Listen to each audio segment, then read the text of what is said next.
Við ætlum að dansa inn í síðasta hlutan af þessum þætti og taka stöðuna á Zumba á Austurlandi og hingað til mín er komið með Auði Völu og Flosa. Velkomin. Takk fyrir það.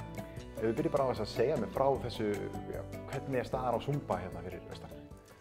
Staðan er svo að það er bara fullt í námskeiði hjá okkur, eiginlega bara frá janúar í desember. Við skiptum þessu svona í nokkra hluta, þannig að það er alltaf pláss fyrir nýtt fólk. Og þannig að við reynum að fá sem flesta og það er fullt á námskeiði núna sem við erum að byrja með.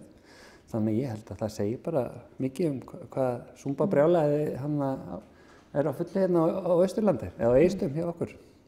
Já. Fyrir hverju er Zumba? Hvaða aldurshóp er það að fá inn? Sko, við erum bara að fá allan aldur. Við erum bara að fá unga stúlkur og upp í þroskaða konur. Þannig að bara öll svo breytt sem þær eru á milli. Og það er bara það að bara konur koma og hreyfa sig við skemmtilega tónlist og njóta þess að vera til. Já. Og það er bara kannski það sem er það skemmtilega við þetta, að það er að hafa þessa breytt og allir geta verið með. Allir geta verið með, það er skemmtilegt. Hver eru viðbröðin? Hvað segir fólk sem er í tími hjá okkur? Já, það er þessi gleði sem fylgir þessari latnesku tónlist og síðan að ég tók prófið að vera Zumba-kennari 2011 þá byrjaði ég í Reebok í Reykjavík og maður fara að fá svona skrítin komment eins og þú veist, takk fyrir og bara segja já, takk fyrir tíman og eitthvað svona, ég bara já, sömuleiðis en svo fór þetta að vera dýpra þegar maður fyrir að kynnast fólkinu og bara takk fyrir að bjarga mig úr þunglindin og takk fyrir að bjarga mig úr þessum þungu og löngu vetrum sem við erum með hérna og þannig að maður fekk svona hlýju í hjartanu þegar maður heyrir svona og að þetta sé svona sterkt og að hann hafi þessi áhrif á fólki hjá okkur í Zumba. Það er náttúrulega líka bara þekkt að dans er lækning og mikið rannsóknir sem styðja það hvað dans og tónlist gerir fyrir hugan og náttúrulega bara líkama sál. Já. Og það bara skín í gegnum Zumba. Er það sem að seldi eins og þér Zumba? Já, ég hef alltaf haft gaman að dansa. Og langar til að vera svona, maður kendi mikið svona áður en Zumba kom, þú veist þessu dansþolfimi, danspalla og var mikið svo leis. Og svo skelltum við okkur saman á námskeið Guðrún Smáradóttir sem er á Norðfirði og hún kennir Zumba þar alveg á fullu, alltaf fullt hjá henni. Og við skelltum okkur út og tókum þetta og það bara var eitthvað sem small. Þetta bara, þú veist, bara konsepti, bara mjög flott og gefandi og skemmtilegt. Ég held nefnilega að þetta sé alveg gefandi fyrir okkur sem kennara, því að þú veist, við erum náttúrulega með aðra vinnu fyrir utan Zumba, sumir vinna við þetta að fullu, sko, en ég reynsa bara hugan þegar ég kem inn í salinn, sé alla stelpuna tilbúinir að taka á því og þegar maður sér þessi bros, það gefur manni svo mikið, að maður gleymi hvað maður er þreyttur, hvað maður er pirraður og svo bara endur nærist maður þegar maður kemur úr tíman. Já, ég myndi mér að segja alveg ótrúlega tilfinning að geta gefið svona að sér að vera í raun bara danslæknir, þú ert að lækna alls konar sár og mein. Já, þetta er eins og Auður sagði, dans bara lengi lífið, það ekki bara? Jú, svo segja það. Já, mér finnst það mjög góð filosófía. En Zumba, þetta er rosalega fjölþætt, þetta er ekki bara hóptími þar sem að fólk er að dansa, jú það er allir að dansa alltaf en á mismunandi hátt. Það er náttúrulega bara hver hefur sína taktík, tækni og eins og við erum þrjú hérna í Egilsstöðum ásamt Vigdísi Diljá og við erum mjög ólík. En það er það sem gerir líka, þú veist, ég vil hópkennara skemmtilega að við erum ólík, en við höfum það sameiginlegt að hafa gaman að þessu og maður sér náttúrulega bara, þú veist, hvernig fólk tileinkar sér bara sitt. Það er allir fallegir í þessu. Ég get bara tekið dæmi, ég var eins og með konu í Zumba og hann fannst bara gaman að hreyfa sig við tónlistina. Hún gerði eiginlega ekkert það sama og ég eða við hin, en hún skemmti sér alveg jafn vel. Greip eitt og eitt spor en hún var alltaf bara samt í sínu og þetta sýnir bara að hvað fjölbreytnin er mikil. Og við gerum þetta svolítið okkar og svo er líka gaman að sjá hvað, þú veist, þegar það er búin að læra samsetningarnar, sporin, þú veist, það er njóta sín svo og það er þessi útrás og gleði sem við erum að tala.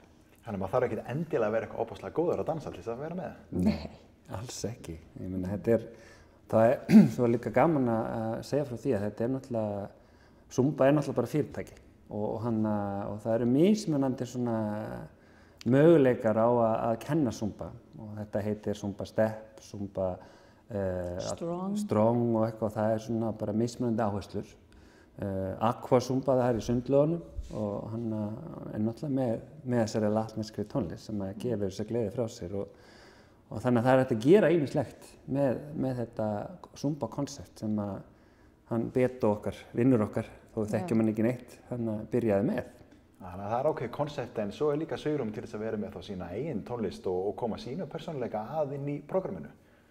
Já, það gefa sér satt út að maður, ef maður rétt að segja 70% sem þá latínsk tónlist og það 30% sem getur valið sjálfur og þá getur þú svolítið tekið þinn karakter eins og ég tek stundum í íslensk lög.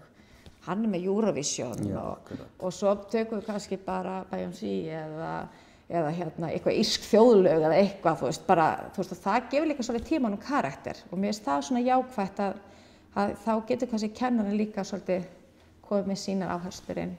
Það er svona eins og í hjólatímanum, maður getur haft svona þematíma, þannig að það er leyfilegt að vera með jólasúmba og vera með 80s súmba og maður reynir alltaf að finna þá svona latnesk þemalög frá þeim tímabilum og það er skemmtilega, það er þessi fjölbreytileiki sem maður getur haft í tíman. En ef ég spyr þig, þá er Eurovision Zumba samt skemmtilegt á þema, eða ekki?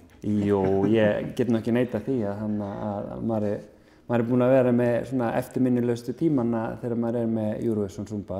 Það er oft yfir 100 manns sem koma í Zumba og allir með það sama að elska Eurovision. Og það er líka svo skemmtilegt þegar fólk er líka að fara að syngja og kunna textana og þá brennum maður meira með því að syngja með og svona. Þeir eru ekki bara hérna á Egilsstöðum, þeir eru að fara í ferðir líka, er það ekki rétt? Jú, við erum að prófa í fyrsta skipti að stytta vetrartíman hjá okkur og ætlum að skella okkur til Kanaríar. Kanaríar? Já. Þar ætlum við að reyna við erum bara búin að setja upp mjög flotta viku að okkar mati og Vigdís til að verða með okkur í þessu. Og við þrjú höfum svona svolítið fundið taktið saman, finnst okkur gott að vinna saman, við erum mjög ólíka en erum hrikalega skemmtileg. Já, ég vil segja það. Og það er bara eitthvað sem okkur langaði til að prófa og svo bara fórum við að tala saman og svo höfum við bara samband við Úrval Útsýn og þeir voru bara til í þetta. Já. Þótt að séu aðrir með zumbaferði hjá þeim, það var mér alveg magnað. Og það er nú bara þegar komna fyrirspurnir og einhverjar skráningar, þannig að það fer vel að stað. Og ég held að þetta verði bara ógleymanleg ferð. Já, þetta hljómar mjög spennandi. Já. Svo veit ég að hún er svolítið erfitt, hún er auðvitað að auglýsa sjálfar sig en það er líka, við erum með svona helgi hérna í apríl á Borgarfirði og erum svona Zumba-helgi þar sem hún vinkona okkar á Norðfirði mætir með okkur og það eru allir velkomnir þar. Góð gisting og góð matur og Já, ég er búin að keyra í 2 ár svona Zumba-helgi á Borgarfirði eystra og þetta hefur bara eiginlega slegið í gegn og ég ætla bara að hafa þetta sem árlegan viðburð og þetta er sérstætt Zumba-helgi einu minnsta bæ á bara landinu og það er alltaf bara það er sérstök stemning þarna. Og síðast var ég með til dæmis með Zumba-kennar frá Akureyri og svo ætla ég bara að bæta við alltaf meir og meir sko. Þetta undirstrikar svolítið þetta meðferðagildi sem að Zumba hefur að geta færið í svona heilsuferðir og heilsuhelgi í Zumba. Já, ekki spurning sko. Þetta er bara ég meina það eru, þú getur farið, Orlando er svolítið svona þar sem allt er að gerast í Zumba heiminu og þar eru skemmtiferðaskip sem eru Zumba þemaferðir og ráðstefnur og svo framvegis. Tíminn að hlaupa frá okkur í lokin hátlöpa, segir þetta að fara í Zumba tíma, ekki? Jú, allir velkomnir. Og þrauka af fyrstu tímana, ekki? Jú. Svo maður verði alveg háður þessu. Ekki gefast upp í fyrstu tímanum, þetta verður skemmtilega. Takk kærlega fyrir komuna í settið og takk áhorfendur fyrir áhorfið í þessum þætti hérna frá Hótel Valaskjálf. Við sjáumst í næstu viku.